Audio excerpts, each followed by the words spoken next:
Y el primer trabajador entró en mayo. Pues se empieza a contar a partir de la fecha de mayo en la que se incorpora el primer trabajador. O sea que ya podía despedir dentro de... ¿Ya? Pero ahí hay que hacer otra salvedad. Y la salvedad es, si el empresario ha incorporado a X trabajadores, pero como consecuencia de lo que hemos dicho antes, resulta que el comercio o la actividad productiva no ha ido como él pensaba y ha vuelto a meter a esos trabajadores o a parte de esos trabajadores en un ERTE, entonces los 6 meses empiezan a contar a partir de que finalice el primer plazo. Es decir, volviendo a tu ejemplo de mayo, los 6 meses se cumplirían en noviembre, sí, y a partir de noviembre habría que esperar otros 6 meses. ¿Vale? Ojo, ERTES en los que el empresario se esté beneficiando de las exenciones o bonificaciones en las cotizaciones a la seguridad social, porque el empresario puede haber hecho un ERTE en el que no se acoja a esos beneficios y entonces sí puede despedir. Pero en líneas generales, todos se han beneficiado de esto. Bueno, y otra cosa que Tony y yo lo hablábamos cuando veníamos en el coche, el tema, bueno, esto lo hablaremos después. Terminamos con este tema y luego el Tony y yo lo que hemos hablado. Por ejemplo, ahí he tenido estas preguntas muy recurrentes, igual me sabe responder. El tema de Hacienda. O sea, claro, la gente tiene miedo de que ahora está cobrando el tema de los ERTES, y como ha tenido pagadores, porque hay gente que ha trabajado y ahora de repente viene el ERTE que le ha pagado y tiene 2 pagadores. ¿Qué pasa? ¿Que luego el año que viene tendrán que pagar la Hacienda o cómo va a ir esto? Técnicamente sería como tú estás diciendo. Yo supongo que llegado el momento lo entenderán que es un único pagador. Porque teóricamente, en la situación de ERTE, tú sigues siendo trabajador de la empresa. Sí, pero en este segundo ERTE, claro, no eres de la empresa. En este segundo ERTE, en teoría tendrás 2 pagadores. Evidentemente, el mínimo exento baja mucho, pero yo creo que cuando llegue el momento lo arreglarán. Con la reglamentación que hay hoy en día les saldría a pagar. Así de claro. Pero es de esperar que se entienda, que se haga la ficción jurídica de entender que han estado siempre vinculados a un único pagador. Sí. Pero a día de hoy son 2 pagadores, les sale a pagar. Que la gente lo sepa, que tiene que ser que su amigo, tanto Pedro, el señor Pedro Sánchez o Pablo Iglesias, los señores Picapiedra, pues decidan que os perdonan la vida y digan, bueno, pues ahora pues el año que viene no pagaréis, ¿no? O sea, que está pendiente que el gobierno decida o no decida si va a ser así o no. El instrumento técnico es considerar que ha habido una subrogación y por tanto es como si fuera un único pagador. Yo creo que, espero que lo lleven a cabo porque si no será un desastre las declaraciones de renta. Tampoco es descartable que lo que estamos diciendo, dado que al Estado no le sobra la fuente de ingresos e incluso están pensando en subir los impuestos. Bueno, que es otro tema que no quiero olvidarme de los autónomos, que son los grandes olvidados en toda esta historia. De hecho, tengo entendido que hay un partido a nivel nacional, de partido de autónomos, que se ha creado, porque dicen que nadie les escucha, que nadie les atiende, y claro, en este caso, ¿los autónomos también reciben este tipo de ayudas o no las reciben? Los autónomos tienen diversos tipos de ayuda en forma de lo que se llama la prestación por cese de actividad. Si ellos tienen que cerrar la actividad como consecuencia de la pandemia, pues pueden recibir esta prestación por cese de actividad, reuniendo los requisitos que marcan los decretos, que son bastante claros, pero bueno, básicamente tienen que estar al corriente de pago en la Seguridad Social, y si no, la Seguridad Social les hará una carta de pago en la que les invitará a ponerse al día y a partir de ahí recibirán esta prestación, que es de un 50% de la base de cotización mínima, incrementable un 20% en el caso de que sean familia numerosa. Con la salvedad de que si en la unidad familiar hay más de un autónomo que está en la misma situación, esa base reguladora mínima se reduce al 40% por cada uno de los miembros y no se aplica el incremento por familia numerosa. Te lo digo una pregunta directa. ¿Tú crees que son los grandes olvidados, los autónomos? Porque siempre se están quejando de lo mismo, los autónomos. Por eso dicen que han creado este partido a nivel nacional. Los autónomos tienen el mismo problema que tienen todos los colectivos en los que hay distintas asociaciones. Que al final las asociaciones, por H o por B, tienden a alinearse con determinados postulados políticos. Entonces tú escuchas a ATA, que es la Asociación de Trabajadores Autónomos, y parece que sus postulados están escorados, digamos, en lo que hoy sería la oposición. Y escuchas a otras asociaciones de autónomos y parece que están más próximos al gobierno. ¿Son los grandes olvidados? Son los grandes olvidados, porque como hemos dicho a lo largo del programa ya en varias ocasiones, es que la mayor parte del tejido empresarial de este país son las pymes y los autónomos. Sí, no hay grandes empresas. Así. Es que has dicho una que es a nivel internacional, el Banco Santander, y va a despedir 8.000 empleados. Es una empresa internacional, que es un banco. Entonces, a partir de ahí, imaginemos cómo está la situación. Claro que son los grandes olvidados, y además no olvidemos otra cosa, que estos autónomos en muchos casos han tenido que paralizar su actividad y tienen que seguir pagando las cotizaciones y tienen que seguir haciendo las liquidaciones de IVA, cosa que no es exclusiva de los trabajadores autónomos. Pensemos en los locales de ocio. Los locales de ocio tienen lo que técnicamente, por mucho que tengan a sus trabajadores en ERTE, tienen lo que técnicamente se llaman costes fijos, que es el alquiler del local, que es la luz, aunque sea un mínimo, que es tal. Y claro, sí, al final... Esto nos pasó que vino aquí la Asociación de Empresarios de Parques Infantiles, que claro, que hace poco ya han dicho que pueden abrir. Pero lo que tú dices, que la que estuvo aquí, la vicepresidenta, nos decía que ella pagaba unos 3.000 euros de alquiler del local. O sea, claro, y decían que ella recibe una ayuda de 800. Y decía, tengo que pagar el alquiler del local. Y luego tengo que pagar la hipoteca que tengo de mi piso. Y luego tengo personas en ERTE. Y no tengo ingresos. Y no tiene ingresos, porque claro, no tenía gente en ese momento que pudiera. Entonces, claro, decía que se veía abocada a la desesperación prácticamente. Por eso volvemos al problema que hablábamos en la reflexión que ha hecho Tony en la primera hora. ¿Cómo vamos a pagar todas las ayudas que se están prometiendo a bombo y platillo cuando la actividad económica está paralizada? Está paralizada. Volvemos al tema de los despidos, que yo entiendo que es lo que más preocupa a la audiencia. Quisiera aprovechar la coyuntura y solamente decir que, al parecer, los abuelos se han encontrado con una sorpresa, con que les han recortado sin aviso, sin previo aviso, la paga de Navidad. Sí, aquellos que tienen, por lo visto, deudas tributarias, lo he escuchado en la radio mientras venía, sí, que les van a... Pero las que tengan deudas, ¿no? Los que tengan deudas tributarias, sí. Es lo que he escuchado en la radio cuando venía para acá. O sea, sí. que la gente que esté bien no debería sufrir este tipo de cosas. Hay que leerlo entre líneas, la gente que lo habéis leído, leerlo todo o escucharlo todo, como dice Tomás, que son la gente que tenga deudas. Las que no tengan deudas no les pasará esto.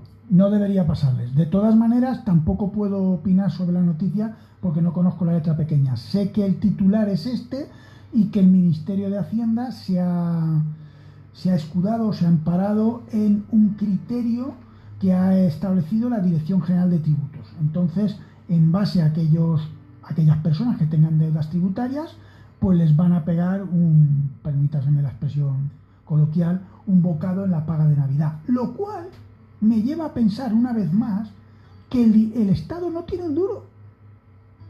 Porque estamos atacando una vez más a los más vulnerables, a los pensionistas. Y no olvidemos una cosa. Hace ya mucho tiempo, incluso antes de la pandemia, y vosotros lo sabéis muy bien por el activismo social que tenéis, hay gente, familias, que viven de la pensión de los abuelos. Pero muchas. En algunas regiones, muchas más que en otras. Por ejemplo, me consta en Canarias, que por cierto está ahora muy de moda por el tema de los inmigrantes. Sí, la verdad que es el nuevo turismo que tenemos en España. Entonces, claro, al final volvemos a lo de siempre. Es que siempre pagan los platos rotos los más vulnerables, cuando el gobierno se ha subido hace 15 días el sueldo. Yo me parece bien. Vale. Hombre, claro, yo, a ver, Tony, igual se disfraz conmigo, pero claro, el Marqués de Galapagar tiene que afrontar sus gastos, tiene que mantener a Irene Montero, sus 3 hijos y luego sus amantes. O sea, tiene muchos gastos ese señor. Y luego sus vicios. Bueno, Es que es así. se supone que Irene Montero tiene sueldo de ministra de Igualdad y de diputada. Es verdad que ella trabaja. Se me había olvidado. Tienes razón, es que se me había olvidado que ella trabajaba. Vale. Es verdad que es una ministra de Igualdad. Vale, lo dejamos ahí, que de ministra de Igualdad creo que no tiene nada. Lo dicho está. Pero bueno, es una vergüenza. De verdad. Sí, lo decía de coña antes, es una vergüenza que encima se suban el sueldo. Y siempre nos dicen a la gente trabajadora, a la gente humilde, que, hombre, os tenéis que echar el cinturón, que lo estamos pasando mal. Pero es que ellos no se lo estrechan. Encima se suben el sueldo. Sois unos sinvergüenzas. Lo digo claramente, sinvergüenzas. Así de claro. Hombre, desde luego, como poco no es estético. Ni ético. Ni es ético. Ni es ético. moral. No. Como poco. Porque en un momento en el que el pueblo está sufriendo lo que está sufriendo y estamos viendo lo que estamos viendo, que vosotros os subáis el sueldo, hombre, no parece... Lo voy a poner desde otra perspectiva. Imaginemos una empresa cuyos trabajadores se les está pidiendo que tengan paciencia a la hora de recibir los pagos, que se les va a pagar de manera fraccionada o se les va a pagar de forma distinta como estaban cobrando y que, por tanto, bueno, pues tengan que renegociar con el banco el pago de la hipoteca o con el señor que les tiene alquilado la casa el pago del alquiler porque no van a tener una fecha fija, lo que sea, ¿no?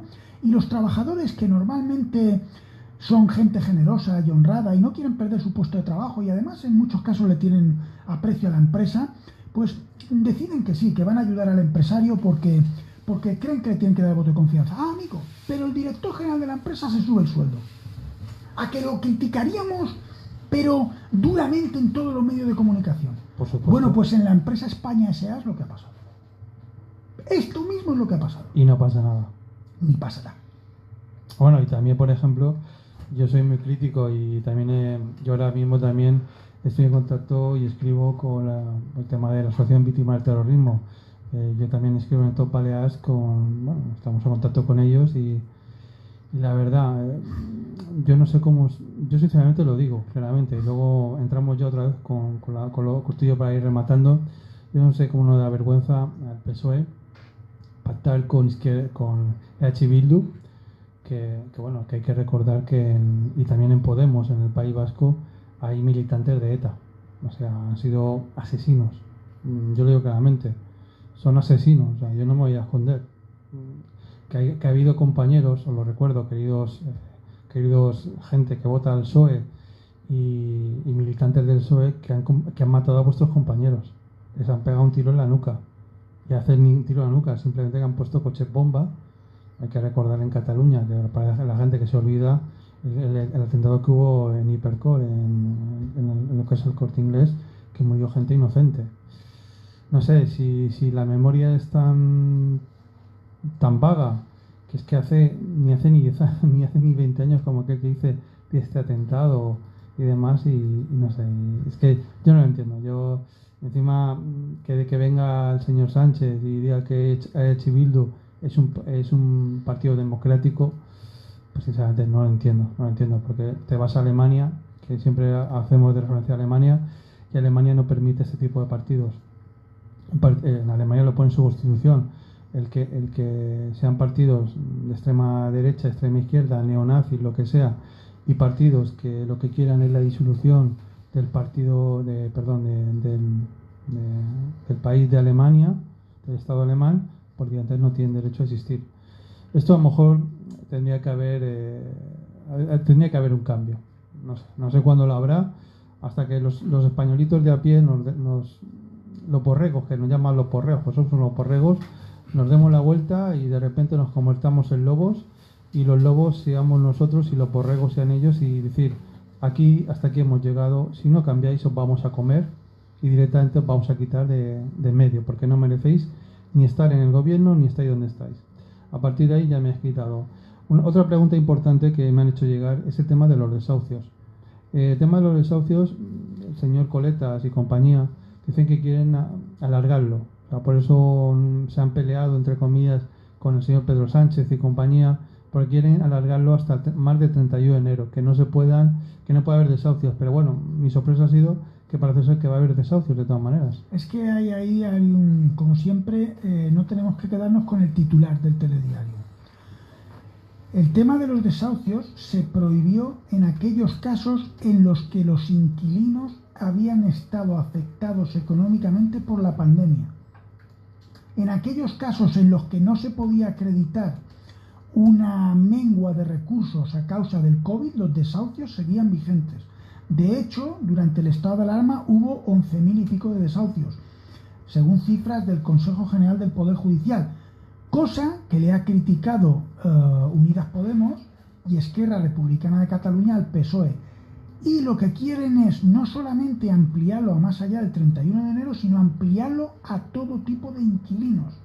Pero es que el problema está, por el tema de que tú dices de la sorpresa, es que solamente se podía paralizar el desahucio en aquellos casos en los que la persona desahuciada hubiera sufrido una mengua económica a causa del COVID. En otros casos no. Y ahora lo que se pretende, para aprobar los presupuestos generales del Estado, es ampliarlo a todo aquella persona que sea susceptible de ser desahuciada, tenga o no que ver con la pandemia. Esto se tiene que aprobar. Parece ser que el PSOE, que es verdad que estaba enfrentado a Podemos por este tema, al final va a torcer el brazo y bueno, habrá que ver en qué términos se aprueba. Pero de momento, a día de hoy, solamente aquellos que se hayan visto afectados por la pandemia, es decir, que hayan perdido su puesto de trabajo, que hayan tenido una merma de ingresos, que trabajaran una jornada completa y ahora trabajan menos, etcétera. Los que no sea el caso, de momento no hay paralización. Se está estudiando.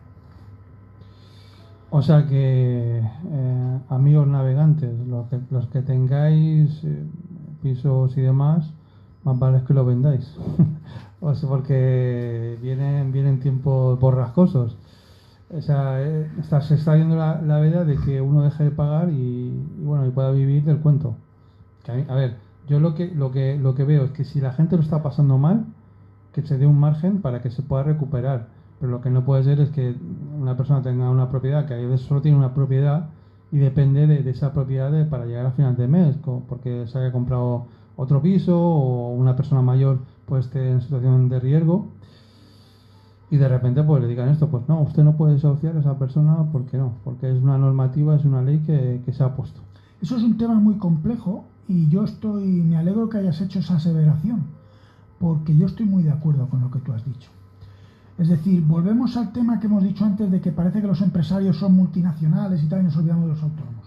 Es que parece que el señor que tiene un piso en alquiler es un potentado que es multimillonario y enciende los cigarros en billetes de 500 euros. Y no es así. Hay mucha gente, y estoy seguro que nuestros oyentes conocen a muchísima gente, y en esta mesa estoy seguro que conocemos gente, que es verdad que tiene una segunda vivienda que tiene alquilada y ese alquiler le sirve como complemento para llegar a fin de mes. Es que eso es así. Es que los pisos alquilados no los tienen los grandes bancos. No es verdad. La mayoría son particulares.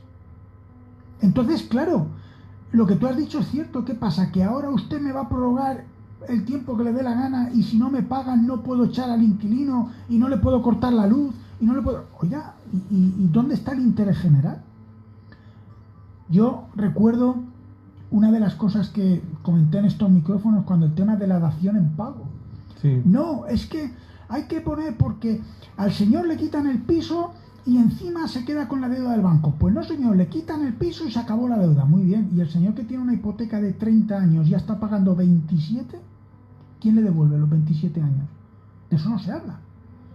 Porque claro, eso está muy bien, la dación en pago está muy bien si yo dejo de pagar en los primeros años de la hipoteca. Pero si yo tengo una hipoteca de 25 años y llevo pagando 20 y en los últimos 5 años me quedo sin pagar, muy bien, me quitan la finca y me quedo sin deuda. Pero ¿y todos los 20 años que he pagado? Eso es verdad, eso no está regulado. ¿Qué ocurre? ¿Qué ocurre? Que nos dejamos llevar mucho por el titular sensacionalista, por la política de marketing del gobierno de turno. Y hay que reconocer que este gobierno lo hace muy bien. Lo de vender lo hace muy bien. Pero hay que leer la letra pequeña. Lo que tú has dicho de los desahucios, es que yo me he quedado sorprendido, claro, tú y muchísima gente. Porque hay que leer la letra pequeña. Entonces, por eso hay que estar un poquito atentos. Parece ser, contestando a la pregunta, y perdona la digresión, parece ser que sí, que al final el gobierno está receptivo, o Pedro Sánchez está receptivo a claudicar ante la exigencia de Unidas Podemos y también de Esquerra Republicana de Cataluña de ampliar la prórroga de los alquileres y la prohibición de los desahucios a todo tipo de arrendamientos de vivienda habitual, ¿eh?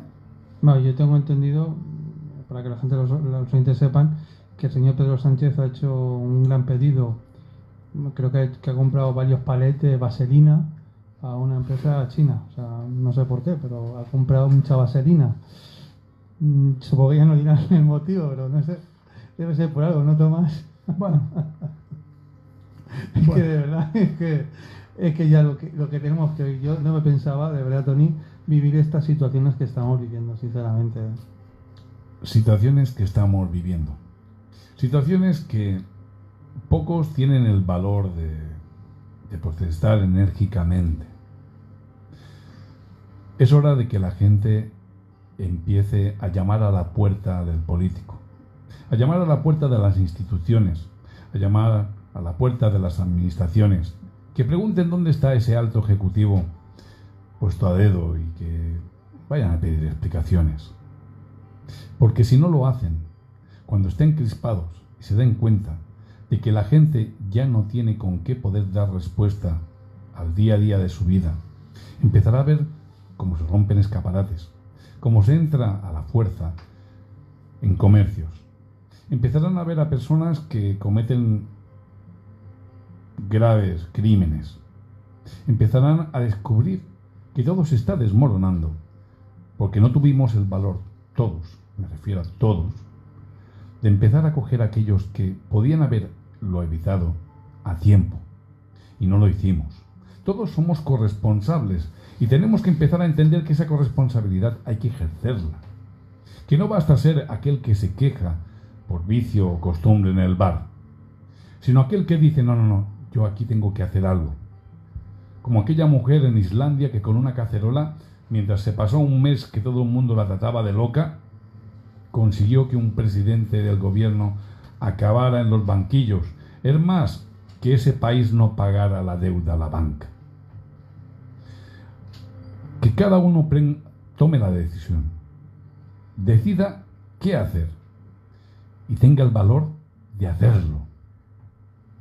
Por cierto, me quería dar el permiso para leeros algo que dice: la feminista maldita, que odia a todos los hombres, dice y sostiene: la virilidad es el veneno para el mundo.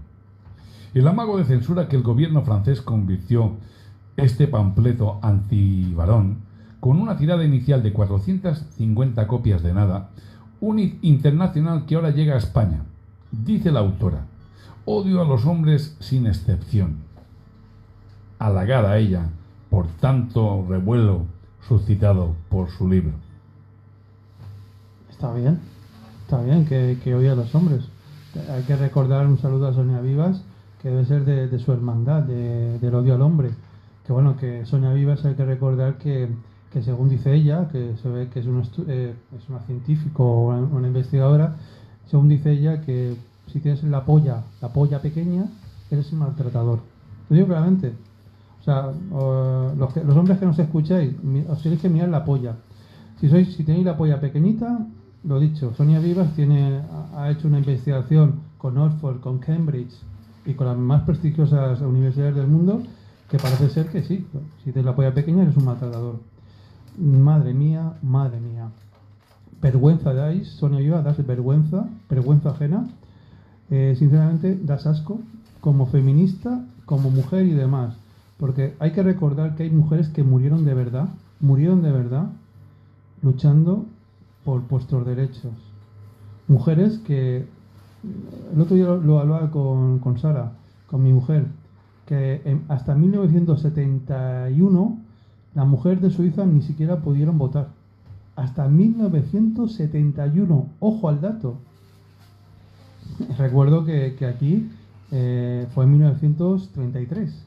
En la Primera República, en la Segunda República, pero bueno, la gente se vanagloria que fue la Segunda República, pero ya fue con Alfonso XIII que se estaban ya estaban mirando para que las mujeres votaran. Lo que pasa que llegó justamente la Segunda República y Alfonso XIII pues ya lo echaron. Y curiosamente fue en la Segunda República, como tú muy bien has dicho, lo apunto como dato histórico, del que se apropia la izquierda, y fue con un gobierno de derechas. Estaba gobernando la CEDA, por cierto. Bueno, que quede claro. Lo digo porque mucha gente piensa que durante la Segunda República solamente gobernó la izquierda, y no fue así. Y el voto femenino lo trajo a España por primera vez la derecha. Ya sé que es un mensaje un poco que va contracorriente, pero la realidad histórica es esa. Bueno, vosotros sabéis que soy monárquico, no me escondo, pero no es porque hubiera sido Alfonso XIII, sino que simplemente que en el gobierno que estaba en aquel entonces, y el monarca era Alfonso XIII, que ya se estaba hablando y se estaba enviando para que ya se pusiera. Pero claro, como pasó lo que pasó, pues Alfonso XIII se tuvo que ir, sinceramente, para que no hubiera una guerra civil entre españoles, que al final pues la hubo. O sea, no, al final, es que encima la gente se olvida muy pronto que antes de la guerra civil, que entre las izquierdas se estaban matando en la calle. No sé si la gente lo sabe, que la gente la historia la lea a su conveniencia, así de claro. Pero bueno, lo dicho, Tomás, esta conversación, la que hemos tenido aquí, ha dejado muchas sombras y luces algunas, otras muchas sombras. Pues muy mal, lo hemos hecho muy mal entonces. No, porque son esas sombras no por tu intervención, sino por el hecho de decir que tenemos un futuro muy incierto. O sea, el futuro que tenemos es así como, yo me acuerdo, yo siempre me acuerdo, mi padre, que para descanse ya no está, mi padre sabía que iba a fallecer en su puesto de trabajo. O sea, mi padre, ese puesto de trabajo iba a ser para toda su vida. Ahora aquí tenemos esa... Es decir, el puesto de trabajo que tenemos actualmente nos va a durar un año, 2, 3, o no, o simplemente yo tuve la suerte y la fortuna de pertenecer a AMPEP, que es la Asociación Mayores por el Empleo de Baleares, los mayores de 45 años, que siempre lo decía yo, y cuando iba al político de turno, a Francina Mergol, he tenido la oportunidad de hablar varias veces con él, y a Francina se lo dije a su cara, digo, entonces Francina, ¿tú lo que nos propones? ¿Qué le digo a mis compañeros? Que nos vayamos poco a poco al cementerio y nos muramos ya, ¿no? Porque parece ser que ya a cierta edad ya no tienes derecho ni a trabajar. O sea, yo me refiero, Tomás, contéstame si quieres, que una persona de 50 años, ¿qué perspectiva va a tener con toda la pandemia y todo lo que se nos viene encima? Pero vamos a ver, no una persona de 50 años y no la pandemia. Hace ya años, yo me atrevo a decir, desde la entrada del siglo XXI, que una persona con 45 años, si pierde su trabajo, está prácticamente fuera del mercado laboral. Es decir, o encuentra a alguien que la conoce, sabe de su valía y la mete en una empresa por recomendación, o una persona de 45 años estaba fuera del mercado laboral. De hecho, si os acordáis, ya sé que elogiar a según quién está mal, pero es que hay que decir las cosas. Si os acordáis, cuando la primera legislatura del gobierno de José María Aznar, uno de los grandes... Eres un facha. Ya he dicho, por decir este señor, eres facha. Bueno, uno de los grandes logros, y que contó con el beneplácito de los sindicatos, fue bonificar la contratación de mayores de 45 años, dejando las cotizaciones sociales por contingencias comunes durante los 24 meses gratuitas. Fue uno de los grandes éxitos de la política de empleo de Aznar. Los mayores de 45 años. Quiero recordar que Aznar llegó al poder en el año 1996. Hace ya la friolera de 24 años. Y tú me hablas ahora de la gente de 50. Es que... Sí, yo te claro, digo, no, pero es porque es que a mí me hacen llegar esto y decir que sí. Yo tengo 50 años, y me dicen, ¿y ahora qué me depara, Chisco? O sea, ¿qué pasa? ¿Que ya no tengo derecho a trabajar? Así como está la cosa, o sea, que encima eso. Que encima habéis dicho, tanto Tony como Tony a veces lo va diciendo, y es verdad, y tú lo has vuelto a recordar, que ya hay trabajos que lo van a hacer los robots. Entonces ya la mano de obra humana, entre comillas, ya no será necesaria. Uno de los problemas que tenemos en España es que vivimos básicamente del ladrillo y la caña. Esto es así. Entonces, ¿qué ocurre con eso? Como somos un país fundamentalmente de servicios, estamos poco preparados para las nuevas tecnologías. Yo el primero, ¿eh? Yo el primero. A mí me pones mucho más allá de mandar un correo electrónico y tengo problemas. Entonces, ¿qué ocurre? Pues que los tiempos avanzan en esa dirección. Cuando se produjo la revolución industrial, y esto no es broma, también es un apunte histórico, hubo grupos de gente que se reunían para destruir las máquinas, porque les quitaban puestos de trabajo. ¿Por qué? Pues porque era gente que veía como su modo de vida era usurpado por unos ingenios que además le resultaban mucho más rentables al empresario. Pues estamos en la cuarta revolución. Y es verdad que en ese sentido, como en otros muchos, España está atrasada. ¿Por qué? Pues seguramente por un problema que tiene su base en el sistema educativo. Claro, tú ahora me dirás, sí, pero este señor de 50 años no tendrá la cuestión en ese sistema educativo. Bueno, pues a lo mejor sí, porque a lo mejor hace 20 años ya se tendría que haber previsto esto que ya se sabía y no haber fomentado pues la situación en la que estamos. Ahora, con una pandemia sanitaria como la que tenemos, pues nuestra economía de ladrillo y caña pues se resiente mucho. Si tuviéramos a lo mejor otro tipo de servicios tecnológicos, pues nos resentiríamos algo menos. Bueno, Tomás, Tony, no sé si habéis escuchado, pero el tren otra vez está como llegando. Sí, Tomás, mira. Pasa rapidísimo. es que aquí Se ve que hablo mucho. Aquí el tiempo, la verdad, entre una cosa, te digo la verdad, Tomás, siempre nos pasa y tú repites. Pero hay gente que no repite y a veces me dice, oye, ¿cuándo me vas a volver a llamar?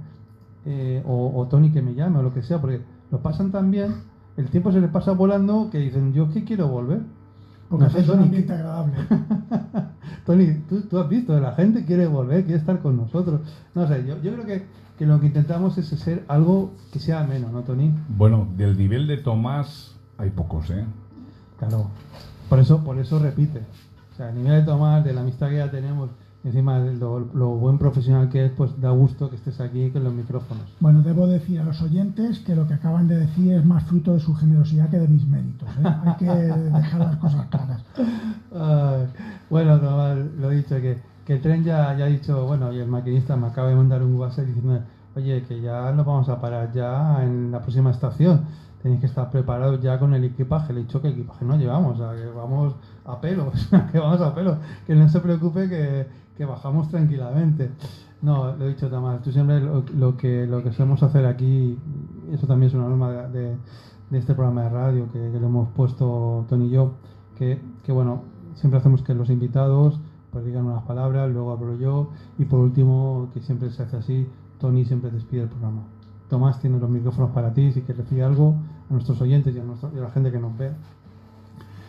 Bueno, pues yo lo que quiero decir es que la gente no desespere ante la situación que tenemos, que evidentemente la cuestión no es fácil, pero que al final el género humano siempre ha encontrado una solución para seguir adelante. Esta pandemia es a nivel mundial y debemos pensar que en algún momento se encontrará una solución. Yo creo además que en algún momento la sociedad deberá admitir o deberemos admitir que tendremos que aprender a convivir con este nuevo virus, con esta nueva realidad sanitaria, como en su día hubo que convivir con la gripe, y que saldremos adelante.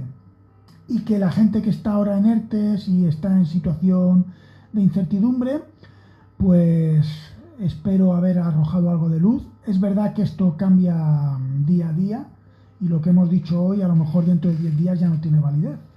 Pero bueno, que estén atentos a los medios de comunicación, que intenten conectarse con Internet, porque es verdad que los requisitos y las prestaciones y todas las situaciones que pueden darse vienen más o menos bien explicadas, y que si tienen alguna duda pues que contacten con un abogado que seguro que les ilustrará.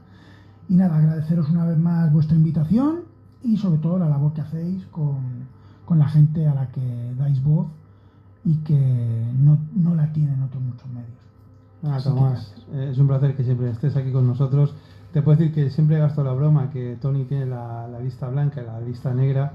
Mucha gente siempre decimos la lista negra, siempre está en la lista negra, tú siempre estás en nuestra lista de preferentes. O sea que siempre vamos a acudir a ti. A otra gente, pues lógicamente por circunstancias no haremos que repitan siempre, pero tú en esta circunstancia ya te tratamos como alguien más del equipo y que tú lo ves. O sea, te tratamos como uno más de nuestro equipo con Tony y conmigo, así de claro, que tienes una amistad con nosotros. Bueno, queridos oyentes, yo creo que hoy ha sido un tema interesante. Siempre Tony y yo intentamos traer, repito lo mismo, temas que os preocupan a vosotros, que el día a día no sabéis qué va a pasar y no va a pasar. Otros días pues traemos otros temas de risa para divertirnos y demás. Pero yo creo que hoy ha sido interesante que Tomás, un abogado laboralista, estuviera aquí, que os comentara lo que va a pasar con los ERTEs, los ERES, las pensiones y todo lo demás. Y es que es así. Y bueno, y un recuerdo, lo he dicho, a Dieguito Maradona, que os lo repito, que ha fallecido a los 60 años. Se ve que no pudo afrontar la realidad que tuvo, así de claro. Y también a todas las mujeres que sois feministas, pero no radicales, mi más felicitaciones, que seguís en la lucha, que sabéis que yo con las Kellys voy a muerte y las apoyo en todo lo que ellas pues están emprendiendo. Lo he dicho, Tony, tienes los micrófonos para ti y recordar que los oyentes de Radio Top Balear nos están escuchando y bueno, es un placer que estéis ahí con nosotros. Tony, los micrófonos para ti. Y yo me pregunto, ¿por qué cuando la pandemia afecta solo a los pobres no pasa nada? ¿Por qué solamente se actúa cuando la pandemia puede alcanzar tanto al rico como al pobre? El tabaco mata más personas que el coronavirus. De hecho, desgraciadamente, de los 52.000 que murieron el año pasado por culpa del tabaco, 3.000 eran inocentes, especialmente menores, niños que llegan a urgencias con insuficiencia respiratoria porque sus padres fuman compulsivamente. Pero los niños no tienen la culpa, ni uno solo, ni aunque los tabaquismos mataran a uno. No tienen la culpa. No tienen la culpa como un caso que os voy a relatar de los que están en la cola del hambre. Lucía es una mujer orgullosa de ser argentina, pero no mil leches como dice ella, sino nativa. Es guaraní, forma parte de ese 2,8% del conjunto de etnias originales de esas expoliadas tierras. Su historia es trágica. Le robaron para siempre la sonrisa de la cara cuando raptaron a su bebé. Nunca más se supo. En su país cada día desaparecen, solo en el parto 12 bebés de media.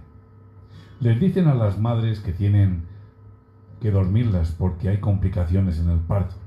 Y luego al despertar le cuentan que la cosa fue mal y los bebés están muertos. El informe oficial de la UNICEF, titulado El progreso de las naciones, pone en relieve que los niños son utilizados como mercancías humanas para trasplantes, para depósitos criminales en bancos de órganos, y recalca que los menores con los que trafican proceden fundamentalmente de las regiones más pobres y deprimidas del planeta. España es uno de los países, junto a Estados Unidos, Francia e Israel, entre otros muchos, que alberga redes de tráfico de niños. En los últimos años, este tráfico criminal se produce también con niños procedentes de países del este europeo. Según varias comunicaciones durísimas del Fondo de Naciones Unidas para la Infancia, en Europa se compran niños bolivianos secuestrados a razón de $10.000 cada uno. En Brasil se han vendido criaturas que deambulan por las calles buscando comida a más de $8.000. Sucesos similares se han registrado en Tailandia, República Dominicana, Filipinas, Colombia y Ecuador. En Perú, niños menores de 14 años son raptados y destinados a la prostitución infantil. Y ahora, atentos al dato. En el mundo desaparecen 8 millones, repito, 8 millones de niños al año, sin dejar rastro. Las estadísticas difundidas también en Italia de la organización Missing Children Europe hablan de un menor desaparecido cada 2 minutos en el viejo continente, constituyendo así un auténtico ejército de niños invisibles, de las cuales se ha perdido el rastro. Los gobiernos y medios de comunicación en manos de las élites mundiales permiten mantener bajo un velo de fútbol populismos políticos y temas de moda como los nacionalismos o república-monarquía para ignorar realidades muchísimo más duras de las que el debilitado carácter del burgués medio es capaz de soportar. A veces, en las colas del hambre, te encuentras a alguien que, como un jarro de agua fría, te hace despertar de esta ilusoria sensación de seguridad en la que vivimos. Y es que, de verdad, queridos oyentes, el mundo no es justo. No es justo.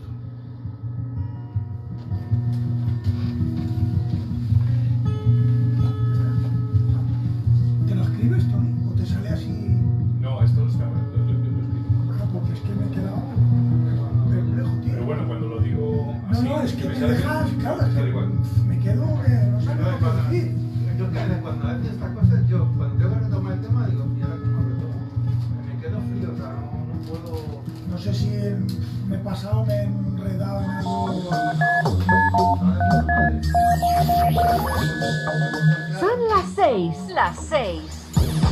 Sintonizas Rack Mallorca, Mallorca. 89.2 FM. Yo quiero uno más. ¿Los puedes quedar tú? Pues no voy a coger más. No. No, si lo he cogido porque me he sentido un poco mal y una vez que ya